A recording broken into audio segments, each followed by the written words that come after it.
আপনি এটা ছেড়ে ছেড়ে শুনবেন, শুনে আপনি ফলো করে বাচ্চাকে ম্যানেজ করবেন।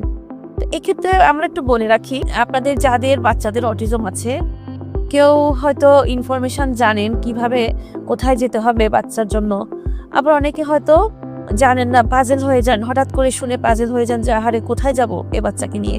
তখন আপনারা যে যেখানে বলে সেখানে ছুটে চলে যান। অবশ্যই যাবেন বাচ্চার জন্য, কিন্তু দেখা যাচ্ছে আপনারা অনেক সময় ভুল জায়গায় যাচ্ছেন বা হয়তো ঠিক জায়গায় গিয়েছেন, কিন্তু আপনার অনেক বেশি টাকা খরচ হয়ে যায়। বাচ্চার থেরাপি দিতে অনেক টাকা খরচ হয়, আবার অনেক সময়ের ব্যাপার থাকে। অবশ্যই থেরাপিও দিতে হবে, থেরাপি ছাড়া তো হবে না। কিন্তু আপনি যখন দেখা যাচ্ছে যাদের সামর্থ্যটা কম, তারা প্রতিদিন সেশন নিতে পারছেন না, কারণ একবার সেশন নিতে অনেক খরচ হয়ে যায়। দেখা যাচ্ছে পুরা মাস শেষে আর খরচ সামলানো যায় না, এমন পরিবার কিন্তু এখনো বাংলাদেশে ঘরে ঘরে আছে।